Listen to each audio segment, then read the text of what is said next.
안녕하십니까?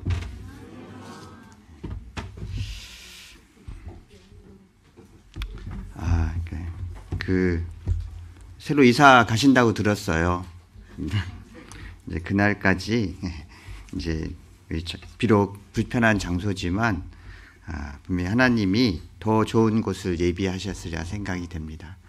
그럼 제가 기도하고 오늘 말씀 같이 나누겠습니다. 저희를 사랑하시는 아버지 하나님, 진정으로 감사드립니다. 이 세상을 창조하시고 또 하나님을 알 수 있는 기회를 이렇게 허락해 주셔서 또 말씀으로 또 구원받고 하나님의 그 몸된 교회 안에 함께 교제하고 또 하나님의 사랑을 더 깊이 깨달을 수 있는 이 귀한 은혜 허락해 주심을 감사드립니다. 세상에서는 저희들에게 어떤 희망과 또 위로를 주지 못하지만 또 하나님의 말씀이 저희들에게 희망과 위로와 또한 영생의 소망을 주셔서 이렇게 구원받고 살아가는 이 후의 삶이 하나님을 기쁘시게 하고 또 주 앞에 서게 될 때 그 주실 그 영광에 합당한 모습으로 이렇게 살아가게 해주심을 감사드립니다.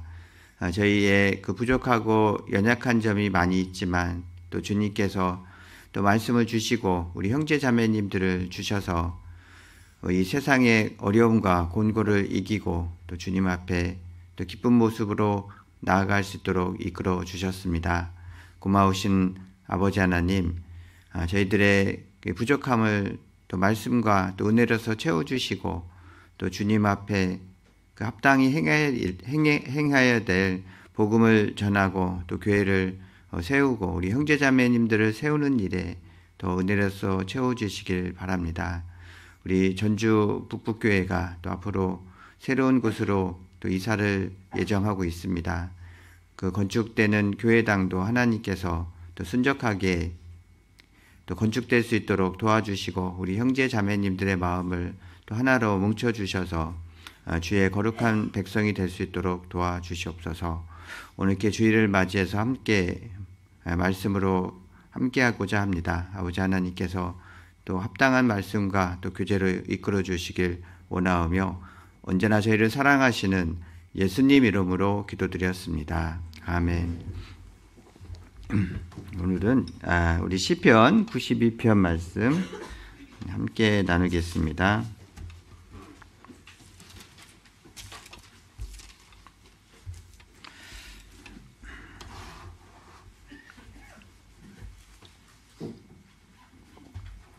예, 92편 말씀인데요. 찾으셨으면 5절, 6절, 7절을 우선 같이 92편 6절, 7절을 이제 같이 읽겠습니다. 우준한 자는 알지 못하며 무지한 자도 이를 깨닫지 못하나이다. 악인은 풀같이 생장하고 죄악을 행하는 자는 다 흥황할지라도 영원히 멸망하리이다. 예, 됐습니다. 제가 12절부터는 12절, 13, 14절은 제가 읽겠습니다. 자, 의인은 종려나무 같이 번성하며 레바논의 백향목 같이 발육하리로다. 여호와의 집에 심겼으며 우리 하나님의 궁정에서 흥황하리로다. 늙어도 결실하며 진액이 풍족하고 빛이 청정하며 여호와의 정직하심을 나타내리로다. 여호와는 나의 바위시라. 그에게는 불의가 없도다. 예, 반갑습니다. 저는 이제 광주 봉선에서 신앙생활하고 있는 정동규 형제입니다. 원래는 이제 광주로 신앙생활을 이제 전도인으로 한 것은 아니고 대전에 있다가 또 다시 인천교회에 있다가 올해 그 봉선교회로 이제 새로 사역지를 이렇게 옮기게 되었습니다. 이제 그 전주하고 그 좀 전주는 전라도입니까? 네. 북도예요. 제가 지리를 잘 몰라요. 그래서 그런 얘기를 하시더라고요. 전라도의 그 이름이 전주와 나주를 전라도라고 이렇게 했다고 합니다. 예. 근데 이제 그 밑에 지역으로는 제가 이제 처음 이렇게 내려오게 됐는데, 이제 거의 위쪽에 있다 보니까 겨울 되면 추워요. 예, 눈도 많이 오고요. 근데 올해는 광주가 눈이 정말 많이 왔습니다. 일주일 내내 집회를 하는데 일주일 내내 눈이 와서 참 어려움을 많이 겪었는데, 근데 바로 눈이 와더라도 금방 녹더라고요. 그래서 어려움은 많이 겪지 않았지만 좀 그 환경이 많이 다르구나라는 생각도 많이 들었습니다. 이제 봄이 조금 된 것 같지 않습니까? 네, 우리 자매님들의 옷을 보니까 봄이 왔습니다. 네, 형제님들은 항상 똑같은 우중충한 옷을 좋아하죠. 그래서 이제 그 한국인만큼 검은 옷을 좋아하는 사람이 없답니다. 이제 외국에서 들어오신 분들이나 얘기를 들어보면은 대부분 아웃도어예요. 그리고 검은색, 그것도 때가 그 집에 빨래하기 싫은가 이렇게 그런데, 자, 이게 봄이 오니까 어떤 우리 마음이 참 그 따뜻해지는 것 같습니다. 봄이 오면은 자연이잖아요. 이 자연이라는 것은 아름다움을 항상 얘기하고 있습니다. 그래서 자연을 보면은 마음이 포근해지고 또 심령이 안정이 되는 것은, 이 자연은 뭐 자연스러움이라고 하지 않습니까? 그냥 저는 나름대로 생각을 해봤습니다. 자연스럽다라는 것은 어떤 정해진 질서와 그 시기가 되면은 그때에 맞춰서 움직이는 게 자연스러운 거잖아요. 자연이 원래 그런 것 같아요. 봄이 되면은 꽃이 피고 따뜻해지는 건 자연스러운 거잖아요. 그래서 봄에 추우면은 이제 부자연스럽고 이게 힘들지 않습니까? 근데 겨울이 됐는데 따뜻해서 좋다고 하긴 하지만, 겨울 됐으면 당연히 겨울에 자연스러운 것은 추워야 되잖아요. 그것처럼 하나님이 자연을 만드셨을 때 질서에 순종하게 이렇게 만드셨어요. 그래서 우리가 자연스럽다는 그 의미에는 질서에 순종하는 것이 가장 아름답다라는 생각을 이렇게 많이 해보게 됩니다. 근데 이제 봄이 되고 모든 것들이 이제 새롭게 또 마음을 뜨겁게 해주는데, 이 자연은 분명히 하나님께서 창조하신 것이기 때문에 하나님의 성품과 뜻을 이렇게 나타내고 계십니다. 그 만물이 하나님의 창조하심을 선포하고 그 영광을 드러내지 않습니까? 자, 하나님은 자신의 그 보이지 않는 것들, 그 영원하신 신성과 그 태초부터 계신 하나님의 그 신성을 그 만드신 만물에 분명히 보여 알게 해주셨으니까, 이 자연을 잘 살펴보면 하나님 알 뿐더러 우리의 신앙에 있어서도 또 합당한 것들을 늘 살펴볼 수가 있습니다. 그 중에서 이제 오늘은 이제 나무에 대해서 좀 말씀을 드리려고 하는데요. 이 나무도 하나님이 창조하신 거잖아요. 이제 그래서 나무의 그 성장과 모습을 보면 그리스도인들의 어떤 성장하는 모습이고, 또 그 나무는 어떤 특징이 있냐면 열매를 맺지 않습니까? 그러니까 누가복음 13장에 보면은 그 주인이 과수원을 이렇게 운영을 하는데 열매를 맺지 못한 무화과 농장이 있었잖아요. 근데 그것을 보고 다 갈아서 엎어버려라. 근데 이제 종이 와서 주여 3년만 더 그 기간을 주십시오. 한 해를 더 기간을 주시면 내가 이것을 열매를 맺혀서 주인에게 드리겠나이다. 그러니까 주인이 원하는 것은 나무라면은 그 풍성한 열매와 또 아름다운 또 열매, 맛있는 것들을 주인이 그 수확하기를 원합니다. 그러니까 나무의 모습은 정말 그리스도인의 모습과 같다라는 거죠. 마치 오랜 시간 동안 성장을 하기도 하지만 결국에는 이제 열매를 맺어서 그 주인을 기쁘게 하는 것이 나무의 원래 역할처럼, 그리스도인의 역할도 잘 생각해 보면 오랜 시간 동안 이렇게 꿋꿋하게 성장하지 않습니까? 그리고 그 뭐 잎만 풍성한 나무가 아니라 정말 그 과실이 많이 맺히고 또 맛있는 것들을 소출로 내올 수 있어서 그 주인을 기쁘시게 하는 것이 가장 아름다운 나무의 모습인데, 그리스도인의 모습도 보면은 오랜 시간 동안 신앙생활을 굳건히 하면서 그리고 그 열매를 맺어서 그 주인을 기쁘시게 하는 그 신앙의 모습이 진정한 그리스도인의 모습이 아닐까 생각을 합니다. 그래서 갈라디아서 5장에서도 그 성령의 열매를 말씀하시지 않습니까? 그 성령의 열매를 통해서 그것을 하나님이 기뻐하시고 우리의 삶도 또 주님께서 또 감사함으로 채워주시는 것들을 믿게 되는데요. 그래서 오늘은 이제 나무는 어떻게 그리스도인의 삶과 닮았을까? 그 부분을 또 말씀을 드리고, 또 나무도 있으면 풀도 있더라고요. 이제 이 풀은 어떻게 보면은 이 세상에 아까 이제 시편 92편 그 5절에 6, 7절의 말씀처럼 악인을 상징할 때 풀의 모습으로 말씀하십니다.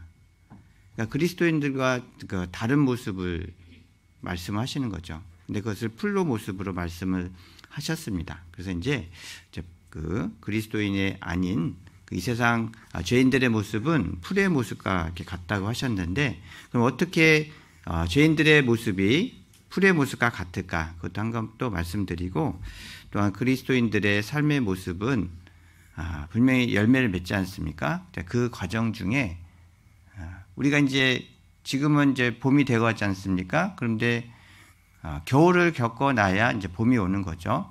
그것처럼 나무가 시련의 시간을 겪으면 겪을수록 단단해지고, 또 부족한 것들, 또 필요 없는 것들을 이렇게 떨어내지 않습니까? 그것도 시련을 겪어야 나무가 단단해지는 것처럼 그리스도인도 이렇게 시련을 겪을 때 단단해집니다. 그래서 이제 풀의 모습과 또 그리스도인들의 모습을 오늘 한번 시간 나는 대로 교훈을 갖고자 합니다. 자, 다시 우리 시편 92편에 보시면 그 92편에 그 그리스도인들의 모습을 말씀하실 때 12절의 말씀처럼, 자, 의인은 종려나무 같이 번성하며 레바논의 백향목 같이 발육하리로다. 자, 그러니까 그리스도인의 모습을 나무의 모습으로 말씀하셨습니다. 이 나무라는 것은 어떻습니까? 이것은 그 단연생이에요. 이제 풀은 그러니까 1년 정도만 자라고 사라지지 않습니까? 근데 나무는요, 해가 지나도 계속 생명을 가지고 있습니다. 자, 그것을 보면요, 자, 나무는 생명이 있는 거예요. 그러니까 믿음이 있는 그리스도인의 모습과 같습니다. 그러니까 사라지지 않고 어떤 역경과 곤란함이 있어도 그 생명을 유지할 수 있는 것이 이제 나무잖아요. 그리스도인의 모습이 그렇다는 거죠. 해가 지나도 사라지지 않고 그 삶을 유지할 수 있는 것이 우리 그리스도인의 모습입니다. 자, 이 나무는 대부분 하나님의 자녀의 삶이지만 풀은 어떻습니까? 풀은 잘 생각해 보면 믿음이 없고 생명이 없는 그 세상 사람들의 모습을 말씀하십니다. 자, 이 나무가 아까 92장 7절의 말씀에 보시면, 자, 풀을 설명하실 때, 자, 아기는 풀같이 생장하고, 자, 풀은 어떤 특징이 있냐면요, 자, 굉장히 잘 자라요. 여기 농사 지시는 분들 계시죠? 네. 지긋지긋하죠? 네. 이런 풀 좀 안 자랐으면 좋겠는데. 이 풀은 이제 거름을 안 줘도 잘 자라요. 이제 먹을 것들, 유익한 것들은 거름을 주고 이렇게 뭔가 손을 줘야 어떤 열매를 맺는데, 이 풀은 그냥 저절로 자라요. 정말 풀은 우리가 신경을 쓰지 않아도 쑥쑥 커요. 그래서 쑥이 나왔잖아요. 쑥쑥 커서. 자, 그런데 자, 이 풀의 특징이 정말 빨리 자라지 않습니까? 그 성장기가 굉장히 짧아요. 그냥 풍성하게 자라요. 마치 이 세상에 있는 그 죄인들의 삶을 잘 살펴보면 어떤 그 성장하고 그 번성하고, 또 이제 기업으로 치면은 여러 가지 기업이 더 단단해지고 더 몸을 불린다고 하잖아요. 그런 것들을 보면 굉장히 빨리 합니다. 근데 빨리 성장하면 성장할수록 이것은 또 빨리 시들게 돼 있어요. 빨리 자라는 풀일수록 빨리 시들지 않습니까? 자, 그것처럼 이 세상의 아기는 생명 없는 그 죄인들의 삶을 보면은 많이 풍성하고 자라는 것 같은데 금방 시들고 또 금방 뽑히는 모습들이 있습니다. 자, 이 모습을 그 시편 이사야 40장 말씀에 말씀하셨는데요. 잠깐 여기는 잡아두시고 이사야 40장을 잠깐 볼게요. 이사야 40장 6절 7절 말씀인데요. 이것은 이제 함께 읽겠습니다.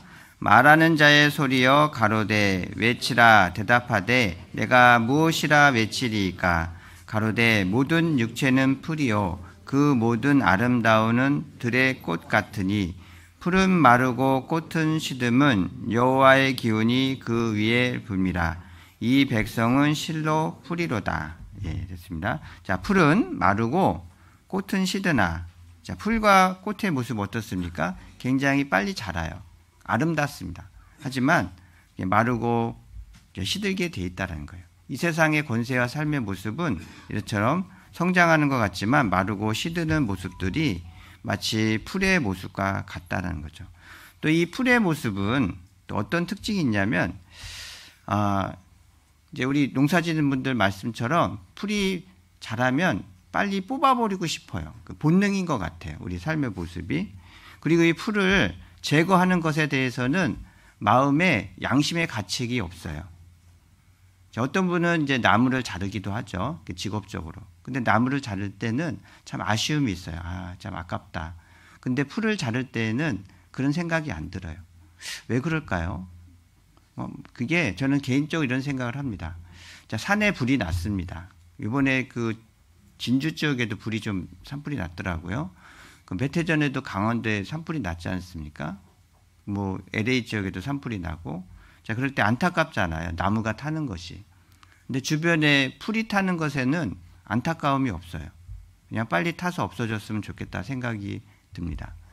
저도 이제 어렸을 때 이제 들불놀이라고 하잖아요. 이제 봄 되면은 들판에 이제 풀 같은 거를 불을 놔서 이제 다 이렇게 태웁니다. 자, 그럴 때는 전혀 꺼리낌이 없습니다. 정말 빨리 태우고 싶어요. 근데 나무가 불이 타면은 안타까운 마음이 있습니다. 이것은 마치 하나님이 우리에게 생명을 주셨잖아요. 그 생명이 소멸되는 것에 대해서는 안타까움이 있는 거예요.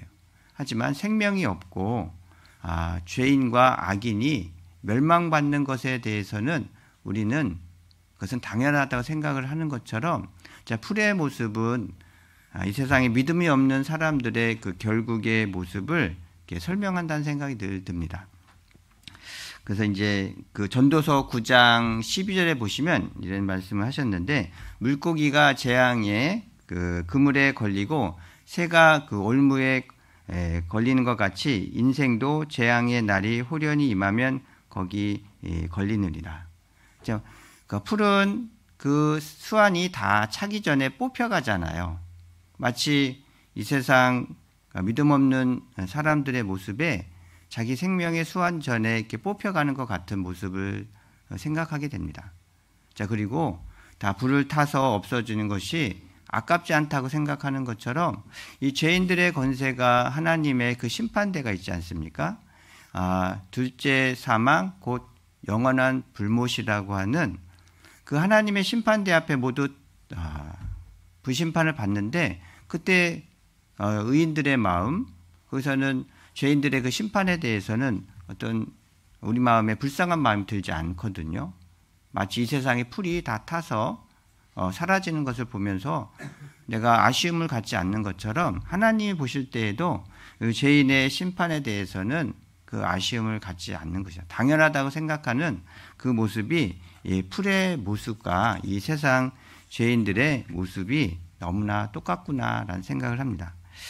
그리고 이제 이 잡초, 이 풀의 모습을 보면은 뿌리가 얇죠. 뿌리가 깊지가 않습니다. 자, 그러니까 이 풀은 가뭄이 오면은 이제 말라서 이제 시들어 버려요. 그리고 또 이 풀은 겨울을 이겨내지 못합니다. 이 풀은 뿌리가 얕기 때문에 가뭄에도 살아나지 못하고, 또 겨울이 지나면 이제 생존하지 못해요. 다 말라버립니다. 자, 이것을 보면은, 자, 이 세상에 있어서 그 가뭄과 그 겨울은 이제 세상 사람들이 볼 때 어떤 곤고와 어려움과 고난이지 않습니까? 자, 이 고난 중에서 믿음이 없이 살아가는 사람들은 그 고난의 어떤 환란에 그 자기의 그 삶이라든지 또 자기의 생애가 거기서 무너지는 것들을 많이 봅니다. 이겨내지를 못하는 거예요. 근데 나무는 어떻습니까? 나무는요, 자, 가뭄에도 살아납니다. 그리고 겨울이 지나도 겨울나무라고 하는 것처럼 겨울에도 살아나는 것이 진정 그 생명이 있는 나무의 모습이지 않습니까? 마치 그리스도인의 모습도 그런 것 같아요. 고난과 어려움을 겪을 때 분명히 그리스도인들은 거기서 자기 믿음이 더 견고해지고 또 그 생명이 살아납니다.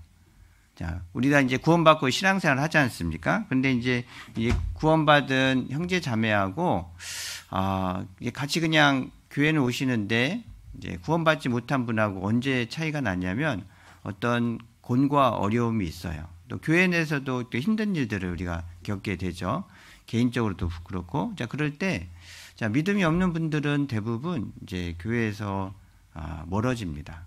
근데 이제 정말 믿음이 있는 우리 형제 자매님들은요, 곤고와 어려움이 허락됐을 때 더 믿음이 견고해지고 하나님 안에서 자기의 생명이 있음을 그때 깨닫게 됩니다.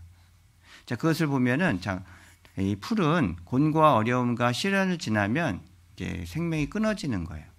하지만 우리 나무와 같은 그리스도인은 그 생명이 유지가 되는 것, 정말 많은 차이라고 생각을 합니다. 시편 1편 우리 잘 아시죠? 한번 잠깐 찾아볼까요?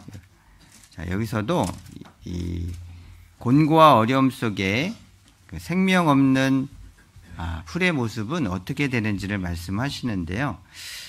시편 1편 4절 말씀해 보시면 악인은 그렇지 않으며 오직 바람에 나는 겨와 같도다. 그러므로 악인이 심판을 견디지 못하며 죄인이 의인의 회중에 들지 못하리로다. 대저 의인의 길은 여호와께서 인정하시나 악인의 길은 망하리로다. 여기서 이제 겨를 말씀하셨지 않습니까? 이제 겨는 분명히 이제 생명이 없는 거예요. 빈 껍데기예요.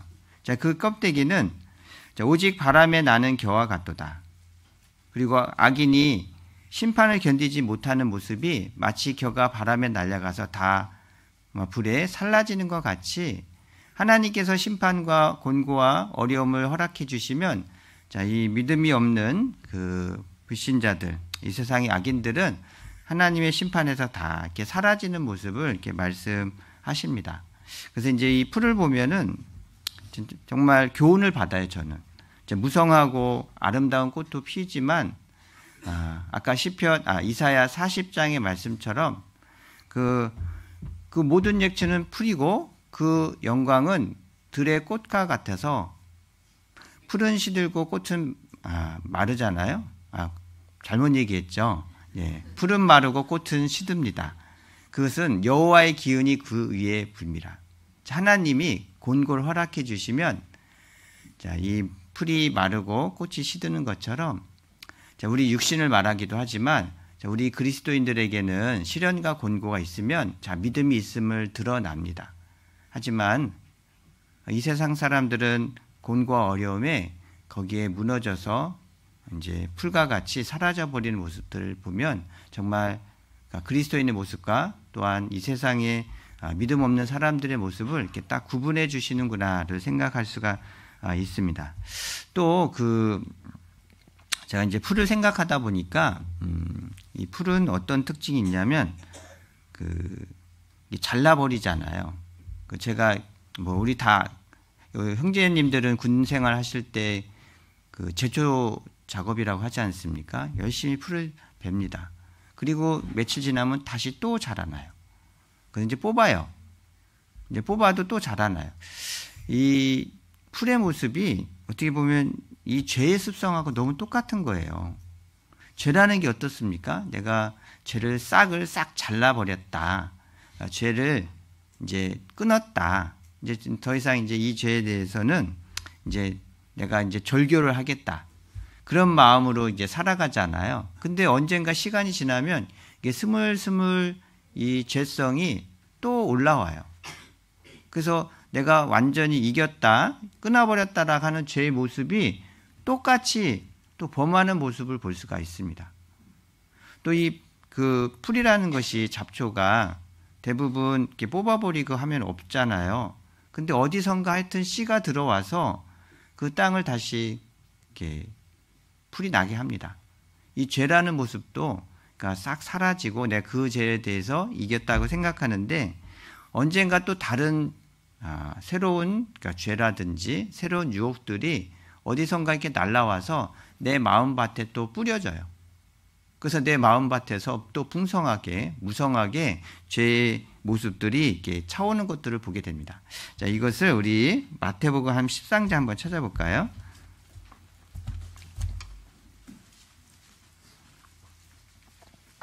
마태복음 13장에 예수님이 25절 천국 비유를 말씀하실 때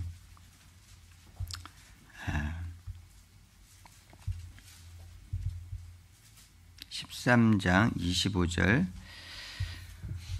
이 비슷한 말씀을 하셨습니다. 자, 24절부터 제가 읽겠습니다. 자, 예수께서 그들 앞에 또 비유를 베풀어 가라사대 천국은 좋은 씨를 제밭에 뿌린 사람과 같으니 사람들이 잘 때 그 원수가 와서 곡식 가운데 가라지를 덧뿌리고 갔더니 싹이 나서 결실할 때 가라지도 보이거늘 집주인의 종들이 와서 말하되 주여 밭에 좋은 씨를 심지 아니했나이까? 그러면 가라지가 어디서 생겼나이까? 주인이 가로되 원수가 이렇게 하였구나. 종들이 말하되 그러면 우리가 가서 이것을 뽑기를 원하나이까? 주인이 가로되 가만두어라. 가라지를 뽑다가 곡식까지 뽑을까 염려하노라. 그리고 추수 때가 오면 그 추수꾼들이 가라지와 곡식을 이렇게 구분해서 가라지는 그 불에 태우고 그 알곡은 곡간에 들이라 말씀을 하십니다. 여기서 또 볼 때 이게 그 밭의 주인은 좋은 것을 그 좋은 씨를 그 밭에 뿌렸습니다. 그래서 그걸 나기를 원하잖아요. 근데 꼭 엉뚱한 그 원수가 와서 우리 마음밭에 이제 가라지 또 합당치 않은 것을 뿌리고 갑니다. 그래서 우리는 우리 마음속에서 그를 다 제거했다고 생각할 때가 있어요.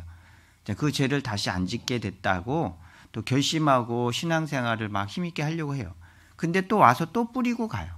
또 풍성하게 또 가라지와 또 알곡이 자랍니다. 우리 마음이 그런 것 같아요. 우리 마음은 분명히 하나님 보시기에 정말 귀한 밭을 가시고 거기에 알곡을 주인이 기뻐하는 것은 알곡이지 않습니까? 그 열매를 잘 맺기를 원하는데 거기 합당치 않은 것들이 늘 뿌려져 있어요. 이런 것들이 이 죄인의 모습이기도 하고 또 악에 대한 모습이 풀과 같다고 생각을 합니다. 늘 그래서 어떻게 합니까? 정말 우리는 하나님 나라에 갈 때까지 이 죄에 대해서 싸움을 해야 되는 거죠. 우리 갈라디아서 5장 잠깐 찾아볼까요?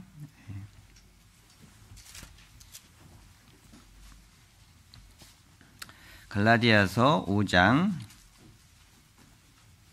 16절 17절을 같이 읽겠습니다. 내가 이르노니 너희는 성령을 쫓아 행하라. 그리하면 육체의 욕심을 이루지 아니하리라.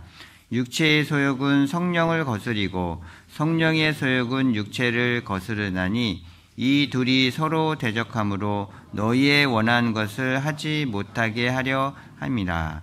여기에 보시면 성령을 쫓아 행하라. 그러면 육체의 욕심을 이루지 아니하리라 하셨죠.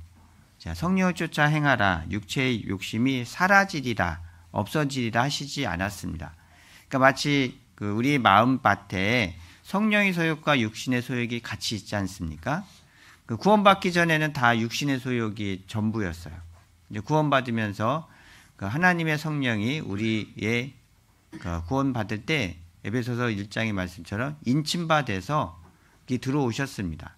자, 그 안에는 이제 우리는 이제 우리 마음의 밭에 성령의 소욕과 육신의 소욕이 같이 자라고 있는 거예요. 그러면 그 중에서 어느 편이 이길까요? 예, 센 편이 이기는 거예요. 네. 그러니까 내가 성령의 소욕이 가득 더 채워지면 육신의 소욕은 반대로 이렇게 작아지죠. 그러면 성령의 소욕대로 내가 이기면서 살아가는 거예요. 내 신앙이. 근데 반대가 됐어요.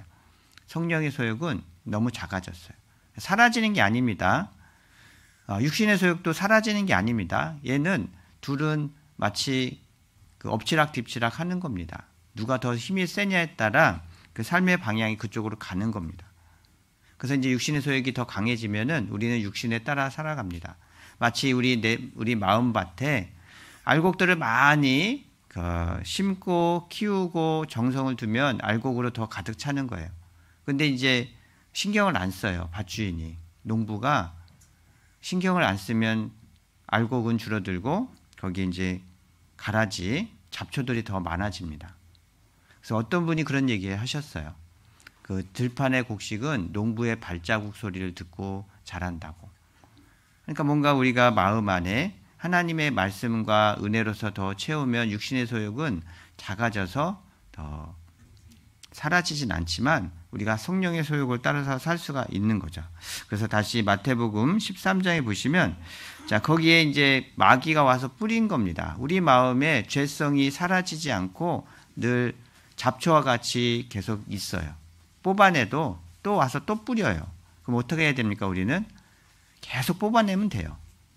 계속 알곡을 더 충실히 키울 수 있도록 계속 관리하는 것이 우리의 신앙생활의 한 모습입니다.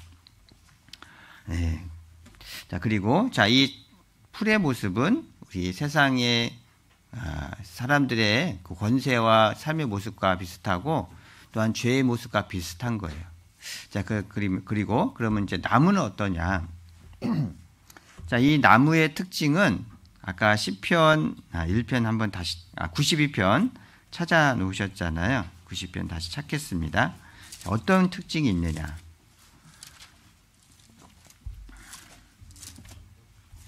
시편 92편 12절 말씀해 보시면 자, 의인은 종려나무 같이 번성하며 레바논의 백향목 같이 발육하리로다. 자, 여호와의 집에 심겼으며 우리 하나님의 궁정에서 흥황하리로다. 자, 늙어도 결실하며 진액이 풍족하고 빛이 청청하며. 자, 이 나무에 대해서 설명할 때 13절에 보시면 여호와의 집에 심겼음이옵니다. 자, 이 나무는 어떻습니까? 나무는요, 심겼음이요 하시는 그 말씀처럼 누군가가 의도적으로 나무가 살 수 있는 공간에다가 심겨 놓은 겁니다. 그 시편 1편 3절 4절의 말씀처럼 저는 시냇가에 심은 나무가 시절을 쫓아 과실을 맺으며 그 잎사귀가 마르지 아니한 같으니 그 행사가 다 형통하리로다. 그 시편 1편에 복이 있는 사람을 말씀하실 때에도 저는 시냇가에 심은 나무잖아요. 그러면 시냇가에 저절로 나무가 있는 게 아니고 누군가가 이게 시냇가에다 갖다 심어 놓은 겁니다. 그 나무가 잘 자랄 수 있는 환경을 누군가가 만들어 주신 거예요. 그 환경 속에 거기다 심어 놓은 거예요. 자, 이것처럼 진정한 그리스도인의 모습은요, 심기운 나무라는 거죠. 마치 이 자연이 하나님이 창조하셨지만 다 순서대로 만들어 주셨어요. 먼저 땅, 그 다음에 물을 나누게 하시고 거기에 식물을 만드시고 동물, 그 다음에 사람을 만드셨습니다. 다시 식물을 만들 때에도 묻이 드러나게 해주시고 또한 큰 광명과 작은 광명을 두셔서 사계절을 만들 뿐만 아니라 풍성한 것들을 다 제공해 주시게 하나님이 자연을 만드셨어요. 자, 그 다음에 식물을 만드셨습니다. 마태복음 5장에는 그 제자들에게 그 말씀하실 때 이렇게 한즉 너희도 하늘에 계신 하나님의 아버지의 아들이 되리니. 자, 그는 불의한 자나 의로운 자나 구분하지 아니하시고 하늘에서 해를 내려주시잖아요. 그리고 또 선한 자나 악한 자나 구분하지 아니하시고 비를 내려주시는 분입니다. 그러니까 하나님이 환경을 만들어 주시고 거기에 사람이 살 수 있도록 하셨습니다. 마치 나무가 살아갈 수 있도록 하나님이 모든 환경을 다 만들어 놓으신 후에 나무를 거기다가 심어 놓으셨어요. 그처럼 심기운 나무라는 거죠. 자, 우리도 우리 형제 자매님들 집안에 화초 키우시죠? 예. 저는 개인적으로 인천에 있을 때 한 7년 있었는데 거기에 코로나 기간 2020년도, 그러니까 2019년도네요. 겨울에 아보카도라는 그 과일 있잖아요. 그래서 먹고 거기 나오면 씨가 나옵니다. 그래서 이제 그 인터넷에서 보니까 이것을 발화를 시켜서 나무를 만든다는 거예요. 그래서 저도 한번 해봤습니다. 그래서 이제 딱 이쑤시개를 꽂아서 물에다 담궈놨더니 정말 싹이 나오더라고요. 뿌리도 내려오고. 그래서 조금 키운 다음에 그것을 화분에다 옮겨 심었습니다. 그리고 정말 잘 자랄 수 있도록 따뜻한 곳에 또 양분을 줬어요. 그랬더니 나무가 됐어요. 예. 그 7년을 아주 5년을 키운 거죠. 5년 이상 키우니까 제 키보다 더 큰 나무가 돼서 있더라고요. 그래서 이제 지나가는 분들이 항상 물어봐요. 열매는 언제 먹냐고. 근데 열매는 먹을 수가 없습니다. 그래서 이제 멕시코가 아보카도 생산지입니다. 그래서 거기 그 현지인에게 이제 물어보니까, 그러니까 자기가 어렸을 때 이렇게 초등학교 때 부모님이 아보카도 나무를 심었는데 자기가 대학교 갈 때 열매 땄다고 하더라고요. 한 20년은 한 15년은 걸리는 거예요. 그리고 이제 여담이지만 우리가 그 시중에서 먹는 아보카도 열매는 이제 어떻게 보면은 씨 없는 수박과 같이 종자나무를 가지고 만들었기 때문에 다른 그 다음 세대에 이제 나무로 성장할 수 있지만 열매를 맺지는 못한다고 합니다. 네, 하지만 자, 그런 식물도 있어요. 자, 식물이 있으면 식물이 잘 자라게 주인은 환경을 만들고 필요한 것들을 제공해 줍니다. 저는 아침에 출근할 때 그 잎사귀를 맨날 살펴보면서 혹시 진딧물이라도 있는지 뭐가 있는지 다 손으로 잡고 또 물도 주고 햇빛에 이렇게 내놨습니다. 마치 시냇가에 심은 나무가 시절을 쫓아 가시를 맺으며 그 잎사귀가 마르지 아니함 같으니. 자, 그 식물을 자라게 하기 위해서 주인은요 최대한 다 노력을 해서 필요한 것을 제공해 줍니다. 자, 그리스도인의 삶의 모습을 아까 시편 92편 말씀에 종려나무 같이 번성하며 또 레바논의 백향목 같이 발육하리로다. 발육한다고 했지 않습니까? 또 여호와의 집에 심겼으며. 분명 그리스도인들은 믿음이 있습니다.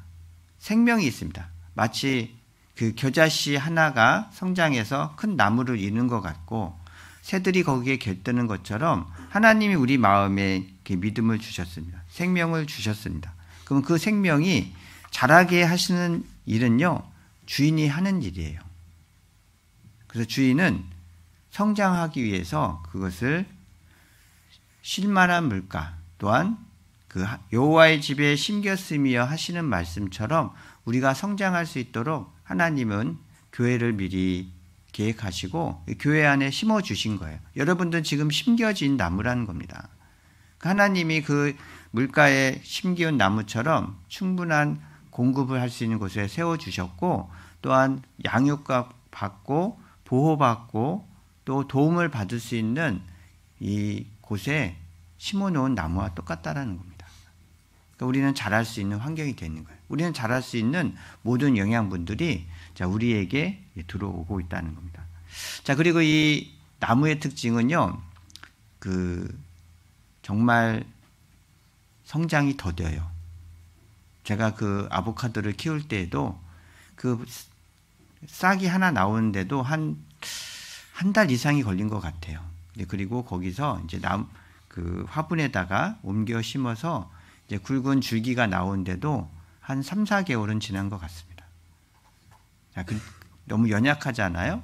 그리고 얘가 더 성장하고 자라는데 정말 한 3, 4년은 키워야 내가 주인이 볼 때에도 좀 모양이 생기고 또 안심할 수 있는 모습까지 되는 데는 정말 시간이 많이 걸립니다. 자, 우리가 나무를 묘목을 하시는 분도 있고 개인적으로 뭔가 화분을 키우는 분들도 있겠죠. 근데 풀은 정말 쑥쑥 잘 자라요. 신경을 안 써도. 근데 나무는 정말 신경을 많이 써야 되고 자라는 게 더딥니다. 자, 그리스도인의 삶의 성장을 보면 어떻습니까? 자, 그리스도인이 구원받고요. 신앙이 성장하는 모습을 보면 자, 이분이 정말 구원받은 분일까? 구원받지 않은 분일까? 정말 믿음이 있을까? 없을까? 그 신앙이 성장하는 모습이 너무 더딘 것들을 많이 보게 됩니다. 하지만요. 자, 그런 분들일지라도 시간이 지나고 다 보면 어떻습니까? 자, 과거 처음의 모습과 많이 변화된 것을 볼 수가 있습니다. 자, 생명이 있으면 분명히 시간이 지나면 그 당시에는 자라는 것 같이 보이지 않아요. 생명인 것 같이 보이지 않아요. 하지만 나중에 시간이 지난 후에 그 과거의 모습과 현재의 모습을 비교해 보면 신앙이 있고 믿음이 있는 분들은 이제 성장한 모습을 볼 수가 있습니다.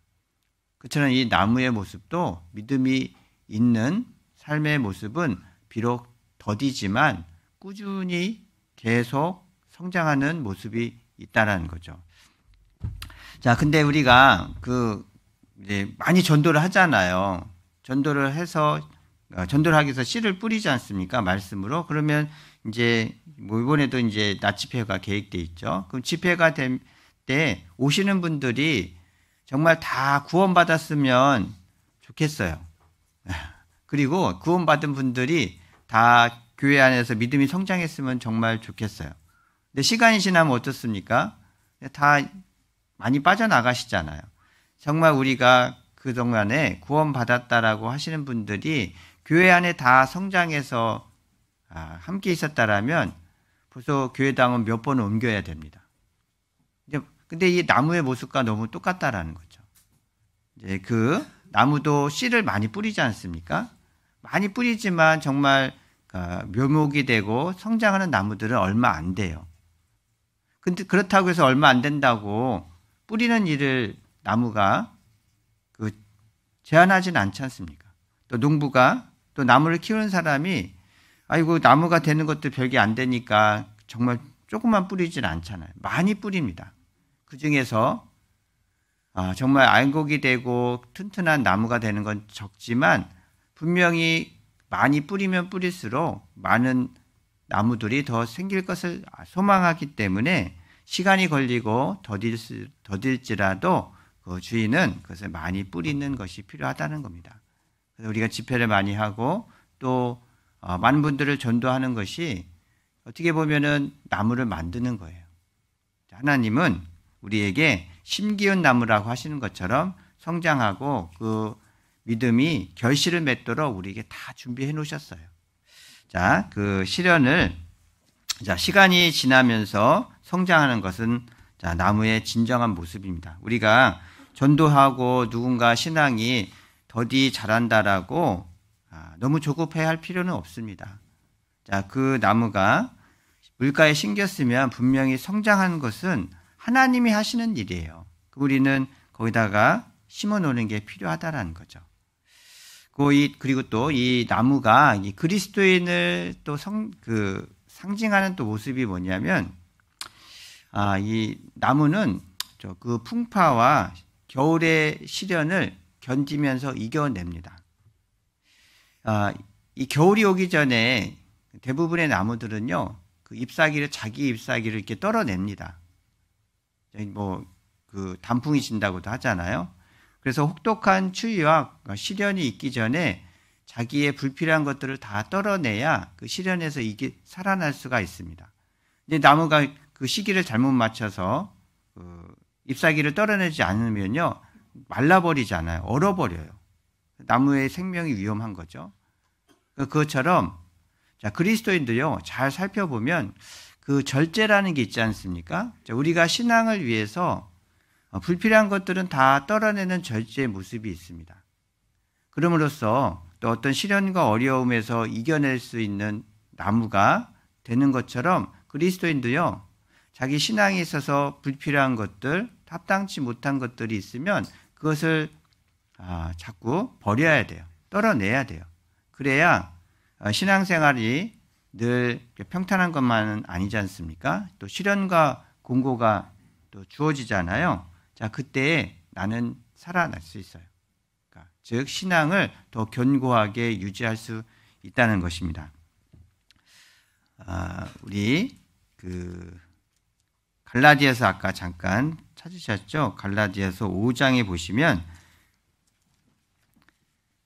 성령의 열매를 말씀하십니다. 갈라디아서 5장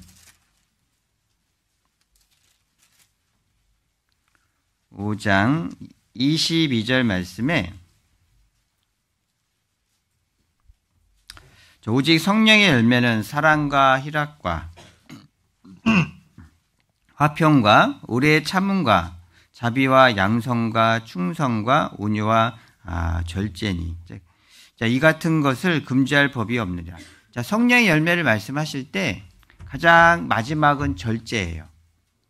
자, 이 절제, 그리스도인의 그 삶의 덕목 중에 저는 절제가 정말 중요하다고 생각을 합니다.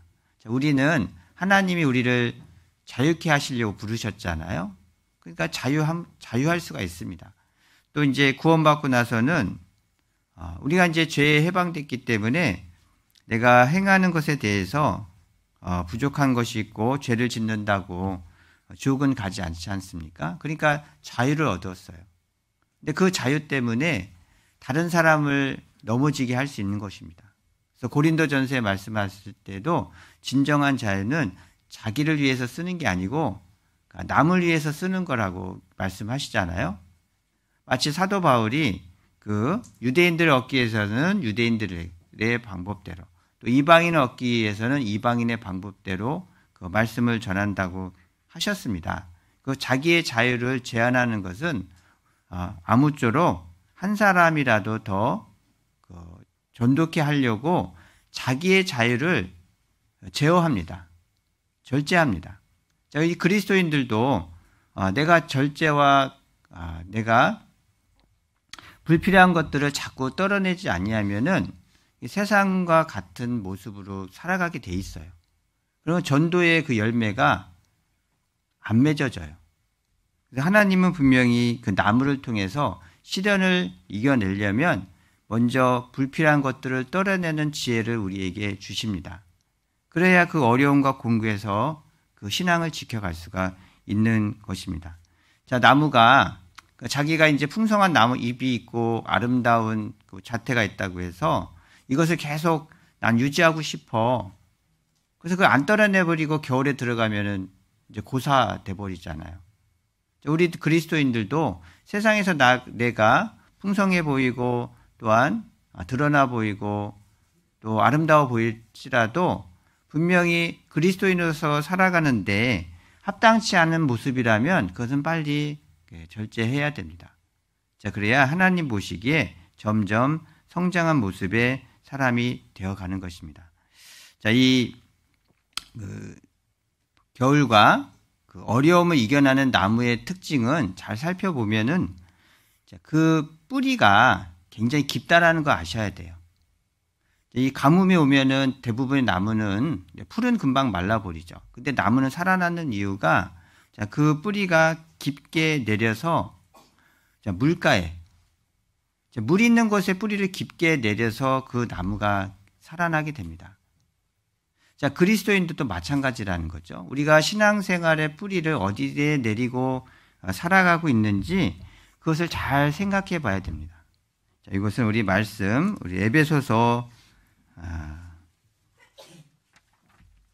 3장 17절 말씀 한번 찾아볼게요. 자, 우리 신앙의 뿌리도 중요합니다. 에베소서 3장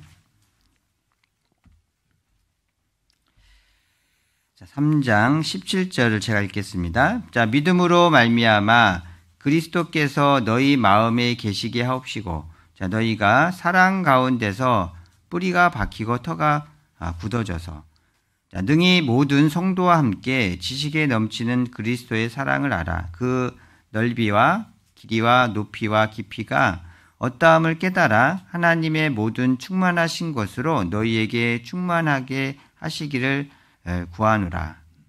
자, 이 에베소 성도에게 하신 말씀인데, 자, 이게 생각해 보면 그리스도인이 어디에 뿌리를 내리고 살아가야 되느냐를 말씀하십니다. 자, 이거 19절의 말씀처럼 그 넓이와 길이와 높이와 깊이가 어떠함을 깨달아 하나님의 모든 충만하신 것으로 너희에게 충만하시게 하시기를 구하노라. 자, 어디에서 그 뿌리가 내려야 되냐면 17절의 말씀처럼 너희 사랑 가운데서 뿌리가 박히고, 자, 우리가 어디서 하나님의 사랑을 깨달았습니까? 우리는 우리 형제 자매님들이 함께 모이는 이 교회에서 하나님의 사랑을 깨달았습니다.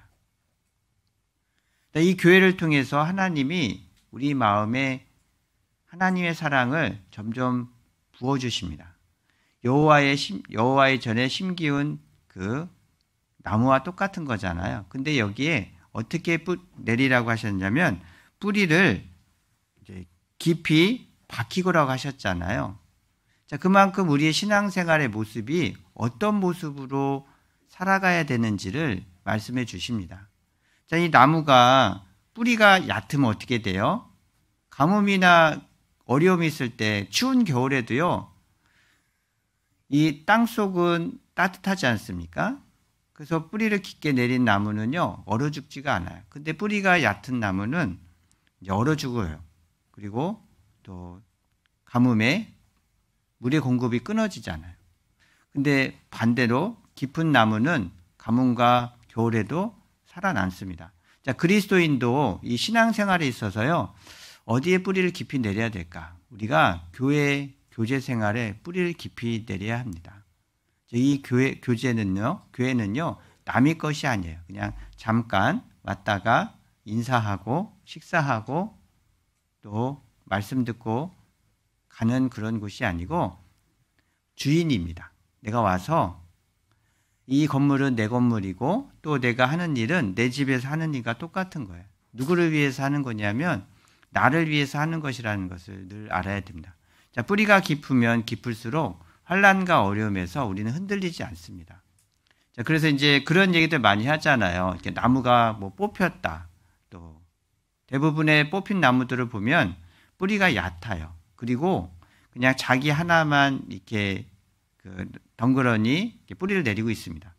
근데 이제 흔들리지 않고 견고한 나무들 보면은 깊을 뿐만 아니라 뿌리가 서로와 서로 이렇게 연결돼 있어요. 그래서 태풍에도 그 살아남는 모습을 볼 수가 있습니다. 자, 우리도 이제 교제 생활 하다 보면은 환란의 풍파가 있을 때가 있잖아요.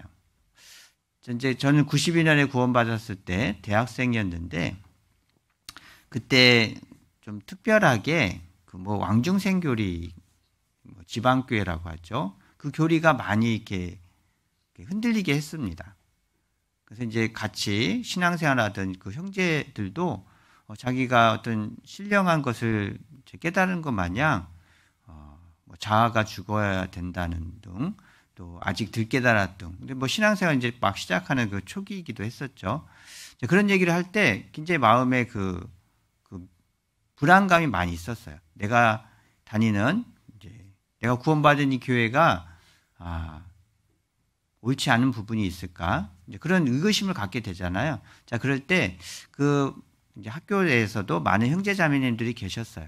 그 형제자매님들에게 찾아가서 같이 교제하고 또 봉사의 형제님들에게도 내가 어려운 부분들을 서로 얘기하니까 그 말씀으로 또 많이 깨닫게 해주시고 옳은 것과 그런 것을 구분할 수 있는 것들을 해주셨습니다.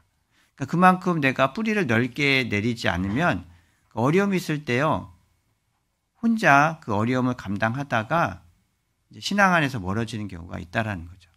또 교회 안에서도 우리가 봉사를 하고 또 내가 헌신하는 부분이 있지 않습니까? 그만 그것을 수고와 헌신이 많으면 많을수록 내 뿌리가 점점 견고해지는 것입니다. 결국엔 내가 신앙 안에서 더 견고해지는 거예요. 또 곤고와 어려움이 있을 때요, 내가 흔들리지 않도록 우리 형제 자매님들이 나를 잡아주는 것을 볼 수 있을 거예요. 그래서 나무가 그 어려움에서 이겨내려면 그 뿌리를 깊이 내리는 모습을 우리는 아셔야 합니다. 자, 그리고 또 이 나무가 그리스도인의 모습과 또 닮은 모습은 하나 무엇이냐면 이 겨울이 있지 않습니까? 이제 겨울은 정말 식물들에게는 어려움의 시간입니다. 움츠러들잖아요. 그리고 얼어 죽을 수도 있잖아요. 근데 이 겨울을 지나면 지날수록 이 식물들은, 특히 나무는요, 더 단단해집니다. 그래서 이제 나무를 잘라보면 나이테가 있잖아요. 그것은 그 나무가 겨울을 지난 시간을 설명합니다. 성장을 하는데 더디 성장을 하는 겁니다. 하지만 나무가 나이테가 있을 때, 단단한 부분이 있을 때 튼튼해지는 거거든요. 근데 그 나무의 특징도 또 살펴보면 추운 겨울과 곤고가 있을 때 나무는 어디 도망가지가 않아요. 발이 달려서 도망가지가 않는 거잖아. 나무는 그 자기가 심겨진 그곳에 시련과 어려움을요, 그대로 다 견뎌냅니다. 견뎌낸 후에는 정말 그 단단한 나무의 모습을 보게 됩니다. 그래서 이제 그 봄이 되면 이제 막 그 새순이 돌아오는 나무도 있지 않습니까? 마치 겨울에는요, 다 죽은 것 같아요. 막 회색이에요. 막 가지도 저거 죽었을 거야 하는 것처럼 힘이 없어 보입니다. 근데 이제 봄이 되면요, 거기서 새순이 나와서 생명이 있음을 이렇게 보여주는 것을 보면, 하나님은 분명히 시련과 어려움을 겪을 때 마치 그것을 도망가는 사람이 아니라 이겨내고 감당하게 되면 그 안에서 더 귀중하고 더 단단한 모습을 보여주시는구나. 그것을 늘 생각하게 됩니다. 자, 이 그리스도인도 똑같은 거예요. 자, 우리 형제 자매님들, 내가 구원받은 곳이 있지 않습니까? 자, 구원받은 그곳에서 내가 신앙생활을 해갑니다. 근데 곤고와 어려움이 있을 수도 있어요. 근데 그것을 피해갑니까? 아닙니다. 우리는 그것을 인내해갑니다. 우리 야고보서 우리 1장 말씀 잠깐 찾아볼까요?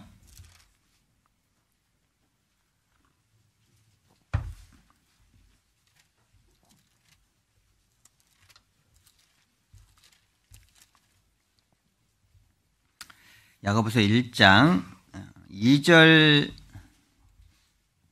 4절인데요. 2절부터 4절까지 함께 읽겠습니다. 내 형제들아, 너희가 여러 가지 시험을 만나거든 온전히 기쁘게 여기라. 이는 너희 믿음의 시련이 인내를 만들어내는 줄 너희가 알미라. 인내를 온전히 이루라. 이는 너희로 구비하여 조금도 부족함이 없게 하려 함이라. 자, 형제들아 하시면서 이제 여러 가지 시험이 있다고 말씀하셨잖아요. 온전히 기쁘게 여겨라. 왜냐하면은 이 시련은 인내하게 합니다. 우리는 감당하게 합니다. 그것을 도망가거나 회피하는 게 아니고 그것을 감내하는 거예요. 이겨내는 그 마음을 주시는 거예요. 근데 이겨낼 때 하나님은 고린도전서 10장의 말씀처럼 시험 당할 쯤에 또한 피할 길을 내사 너희로 능히 감당케 하시느니라. 시험을 주시는데 그 시험을 감당할 만큼만 허락하시는 거예요. 그리고 그것을 이길 수 있는 힘도 허락하시는 거예요. 그러니까 피하거나 내가 거기서 주저앉을 필요가 없다는 거죠.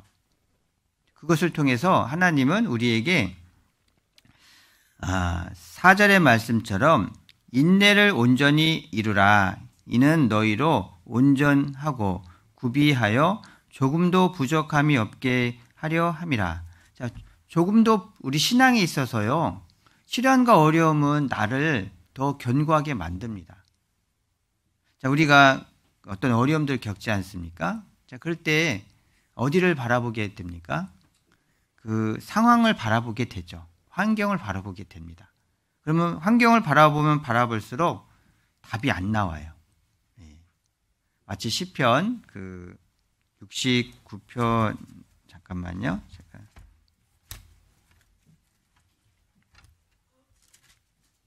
시편 69편 14절 15절에 보시면, 그러니까 곤고한 환경에 빠져 있는 사람의 모습을 말씀하십니다. 이제 다윗인데 제가 잠깐 읽겠습니다. 자, 나를 수렁에서 건지사 빠지지 말게 하시고 나를 미워하는 자에게서와 깊은 물에서 건지소서. 자, 큰 물이 나를 엄몰하거나 깊음이 나를 삼키지 못하게 하시며 웅덩이로 내 위에 그 입을 닫지 못하게 하소서. 여호와여, 주의 인자하심이 선하시오니 내게 응답하시며 주의 많은 긍휼을 따라 내게로 돌이키소서. 자, 다윗이 자기의 영혼까지 마치 큰 물에 휩쓸려서 커다란 웅덩이에 들어간 곤고의 모습이라고 말씀을 하십니다. 자, 그런데 이제 14절 말씀처럼, 자, 수렁에서 건지사 빠지지 말게 하시고, 자, 나를 미워하는 자에게서와 깊은 물에서 건지소서. 자, 건져주는 것은 하나님이라고 말씀하십니다. 자, 곤고와 어려움이 있는데 거기서 내가 스스로 나올 수 없어요. 그럼 누가 도와줘야 돼요? 하나님이 도와주신다라고 기도하고 있습니다. 자, 그런데 15절의 말씀처럼, 자, 큰 물이 나를 엄몰하거나 깊음이 나를 삼키지 못하게 하시며 웅덩이로 내 위에 그 입을 닫지 못하게 하소서. 자, 큰 물과 그 깊음에 이제 안 빠지면 좋겠잖아요. 안 들어가면 좋아요. 근데 들어갔어요. 자, 들어갔을 때 어떤 모습입니까? 자, 웅덩이로 내 위에 그 입을 닫지 못하게 하소서. 근데 그 큰 수렁과 같은 어려움이 있잖아요. 근데 거기에 들어갔으면 그 사방은 다 막혀 있습니다. 바닥도 컴컴하고 아무것도 보이지 않는 어둠 속에 갇힌 마음이라는 거죠. 아무리 사방을 뒤져봐도 극복할 수 없는 그런 마음의 모습을 이렇게 말씀하십니다. 근데 어디는 열려 있습니까? 자, 그 입을 닫지 못하게 하소서. 하지만 하늘은 열려 있는 거예요. 그러니까 그 하늘, 하나님이 주시는 그 모든 온전한 선물과 은혜가 하늘에 계신 하늘에 있는 빛들의 아버지께로서 내려오느니라고 하셨지 않습니까? 그러니까 우리가 귀한 것들은 다 하늘에서 내려와요. 햇빛도, 비도. 자, 그것은 하나님이 하늘에서 은혜를 주신다라는 것을 말씀하시죠. 그리고 또 하나님을 향한 그 길은 막혀 있지 않습니다. 그래서 그 웅덩이, 그 입을 닫지 못하게 하소서. 자, 입을 닫지 않으면 하나님께 향한 내 마음과 하나님을 바라볼 수 있는 길은 열려 있는 겁니다. 자, 이 구덩이는 사방은 막혀 있어요. 환경은 우리가 극복할 수 없어요. 하지만 왜 거기에 넣어주셨냐면 하늘을 바라보라고 넣어주실 거라는 겁니다. 자, 하늘을 바라보고 하나님의 도움을 구하는 그 마음을 가지라고 다윗은 그렇게 말씀하십니다. 그래서 다시 야고보서 아까 1장 4절 말씀처럼, 자, 인내를 온전히 이루라. 자, 인내, 그것은 하나님이 우리에게 시련을 통해서 가지게 하는 것입니다. 마치 나무가 추운 겨울이라는 것을 겪어야 단단해지는 거예요. 그래서 하나님이 보시기에 쓰임을 받을 수 있는 견고한 나무가 되어야지 않습니까? 그러려면 시련이 있어야 돼요. 근데 나무가 그 시련이 싫다고 다른 곳을 가진 않잖아요. 나무는 시련을 다 견뎌냅니다. 그래서 그 시련에 합당한 모습으로 자기를 만들어 갑니다. 자, 그리스도인도 그렇다라는 겁니다. 시련을 허락해 주신 것은 인내를 온전히 이루고 이는 너희로 온전하고 구비하여 조금도 부족함이 없게 하려 함이라. 자, 우리에게는 하나님이 부족함이 없도록 우리를 하나님이 쓰시에 합당한 모습으로 만들어 주시려고 그 시련을 허락해 주시는 거예요. 나무가 그 시련이 힘들고 어렵다고 그것을 다른 곳으로 가지는 않잖아요. 이겨내잖아요. 우리 그리스도인의 모습도 그런 시련을 이겨내는 모습이 필요하다는 것입니다. 그래서 시편 119편 71절 말씀도 그 모습을 말씀하시잖아요. 고난 당하는 것이 내게 유익이라. 내가 이로 말미암아 주의 율례를 배우게 되었나이다. 하나님 우리에게 가르쳐 주시고 싶은 하나님의 뜻이 있어요. 근데 그것을 그냥 평온한 상태에서 깨닫게 해주시는 건 아니고 곤란 당하는 것이 내게 유익입니다. 아까 야고보서 1장 4절의 말씀처럼 이는 너희로 온전하여 구비하여 조금도 부족함이 없게 하려 함이라. 부족함 없이 우리의 신앙을 인도해 주시기 위해서 나무가 겨울을 겪는 것처럼 우리 그리스도인도 곤고와 어려움의 시간들은 허락해 주신 거예요. 거기서 우리가 이겨내고 인내를 온전히 이루는 것은 하나님 보시기에 선하신 뜻으로 우리가 살아가는 모습입니다. 그리고 또 마지막으로 나무는 어떤 모습이 있냐면 이사야서 한번 잠깐 찾아볼까요? 이사야서 5장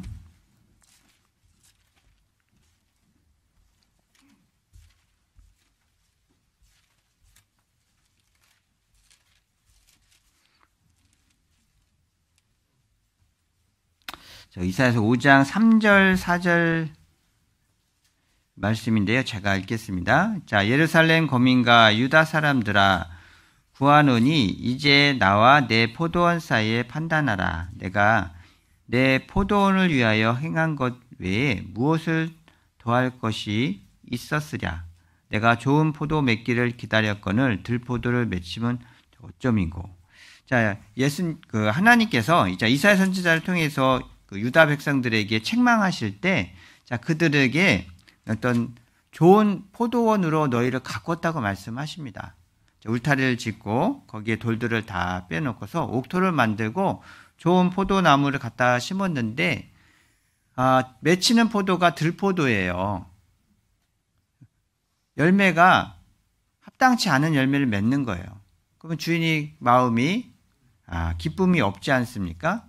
이스라엘 백성들이 하나님을 위해서 살아간 그 모습이 그와 똑같다는 겁니다. 하나님이 보호해 주시고 거기에 귀하고 유익한 것들로 다 채워주셨는데 그들의 신앙의 열매가 들포도와 똑같은 겁니다. 유익이 없고요. 다른 사람에게 도움이 되지 않는 것들로 맺혔다라는 것입니다. 그래서 이제 5절에 자, 이제 내가 내 포도원에게 어떻게 행할 것을 너희에게 이르리라. 내가 그 울타리를 걷어 막 먹힘을 당케 하며 그 담을 헐어 짓밟히게 할 것이요. 내가 그것으로 황무케 하리니 다시는 가지를 자름이나 북을 돋우지 못하여 진려와 형극이 날 것이며 내가 또 구름을 명하여 그 위에 비를 내리지 말라 하리라 하셨으니.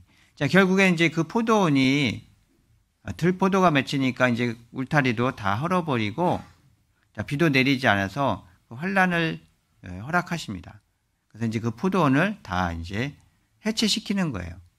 자, 이스라엘의 역사에서 그런 역사들이 많이 있었지 않습니까? 자, 우상을 섬기고 또한 예수님을 배척함으로써 그들이 당해야 될 시련을 우리는 많이 봤습니다. 자, 그런 것처럼 하나님 앞에 우리는 많은 것들을 공급을 받고 또 도움을 받습니다. 그러면 어떤 귀한 신앙의 열매가 맺혀야 되잖아요. 근데 그렇게 맺히지 않는다라면 하나님은 마치 그 이스라엘의 포도원을 다 흩트는 것처럼요. 우리의 신앙을 다 흩을 거예요. 그리고 경고를 주실 거예요. 그리고 다시 되돌이키라 해 주실 거예요. 자, 우리 누가복음 13장 한번 찾겠습니다.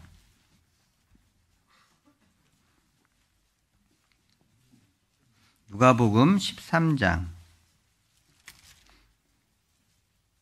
6절 말씀인데요. 자, 이에 비유로 말씀하시되 한 사람이 포도원에 무화과 나무를 심은 것이 있더니 와서 그 열매를 구하였으나 얻지 못한지라. 자, 과원지기에게 이르되 내가 3년을 와서 이 무화과 나무의 실과를 구하되 얻지 못하니 찍어버리라. 어찌 땅만 버리느냐. 자, 8절 9절은 같이 읽겠습니다. 대답하여 가로되 주인이여 금년에도 그대로 두소서 내가 두루 파고 거름을 줄이니 이후에 만일 실과가 열면 이원이와 그렇지 않으면 찍어 버리소서 하셨다 하시니라. 자, 이제는 그 이사야서 5장에서는요, 그 열매를 맺지 못하니까 하나님은 그냥 재앙으로 다 그것을 쓸어버리셨습니다. 근데 이제 예수님은 비슷한 비유로 말씀하시는데, 포도원에 무화과를 심었습니다. 근데 3년 동안 가꾸고 영양분을 주고 또 모든 것들을 공급해 줬어요. 근데 열매를 맺지 못했어요. 그래서 그것을 다 헐어버리라 말씀하실 때 그 과은지기가 주인이여 금년에도 그대로 두소서 내가 두루 파고 거름을 줄이니. 근데 그 과수원지기는요, 한 해만 더 한 번 더 기회를 주세요. 내가 정말 열심히 다시 가꿀 테니까 그래도 하지 못한다라면 그때는 다 찍어버리소서. 저는 이 말씀을 들을 때 늘 두렵습니다. 내 신앙이 혹시 이 포도원의 무화과나무 같지 않을까? 주인 보시기에 하나님은 우리에게 어떤 신앙생활의 그 모든 것들을 다 허락해 주시잖아요. 근데 그 신앙의 열매가 내가 정말 합당한 열매를 늘 맺고 있을까? 그것을 늘 이렇게 되돌아보게 합니다. 그래서 만약에 나한테 하나님이 주시는 것들 많은데 내가 열매를 맺지 못하면 하나님이 나를 찍어버리면 어떨까? 그런 늘 그 두려움에 있기도 하죠. 근데 이제 거기에 이제 과은지기가 나오잖아요. 과은지기가 주인이여 금년에도 그대로 두소서. 저는 이 과은지기를 생각할 때마다 예수님의 모습이 생각이 됩니다. 우리가 이제 구원받고 신앙생활 하지 않습니까? 근데 정말 나무와 같이 더뎌요. 정말 성장이 더뎌요. 진짜 구원받았을까? 염려할 정도로. 근데 이제 조금씩 자라잖아요. 근데 혹시 하나님 앞에 내가 합당치 못한 삶으로 살아갈까 염려할 때 예수님은 우리에게 정말 기회를 주십니다. 주인이여 금년에도 그대로 두소서 내가 두루 파고 거름을 줄이니. 두루 파고 거름을 준다. 우리를요 양육해 주시잖아요. 헛되이 살아가지 않도록 불필요한 것들은 분명히 두루 파는 것처럼요 자꾸 제거해 주십니다. 그리고 거기에 거름을 주시는 것처럼 말씀과 교제와 은혜로서 채워주십니다. 자, 그러면 우리는 어떻게 돼요? 우리는 기회를 다시 받은 거예요. 자, 우리가 교제 안에서 있지 않습니까? 그것은 주인이여 금년에도 그대로 두소서 내가 두루 파고 거름을 줄이니 하고 똑같은 거예요. 그 안에서 우리가 예수님께서 우리를 지켜주시고 보호해 주시고 한 번의 기회를 더 주시는 삶을요 우리는 교회 안에서 늘 느낍니다. 자, 그러면 그 후에 만일 실과가 열면 이원이와 그렇지 않으면 찍어버리소서. 자, 그렇게 교제 안에서 우리에게 필요한 것을 제공해 주시지 않습니까? 그러면 열매를 맺는 건 생명에 있는 나무에 마땅히 할 일이에요. 자, 그런데 그렇지 않은 나무도 있지 않습니까? 그렇지 않으면 찍어버리소서. 자, 그렇게 교제 안에서 영양분과 또 보호를 받는데 신앙의 열매가 없을 경우에는 이런 분들은 누굴까?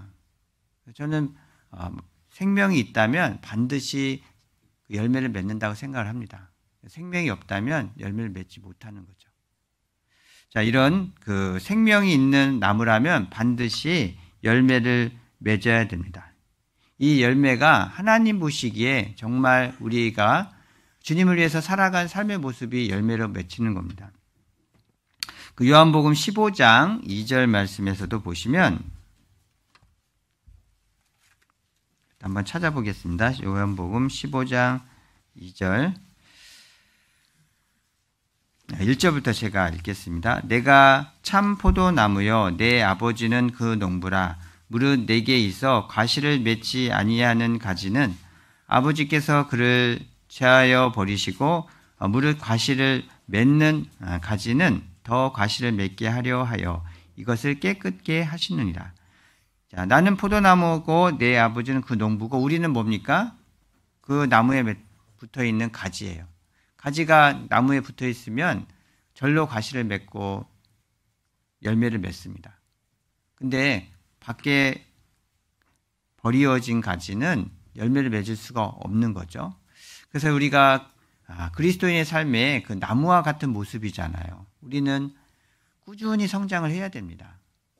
시편 144편에 보시면 우리의 아들들은 마치 그 나무와 같다고 말씀을 하십니다. 어리다가 장성한 나무와 같고 우리의 딸들은 그 여호와의 성전에 있는 다듬은 돌과 같다고 말씀하십니다.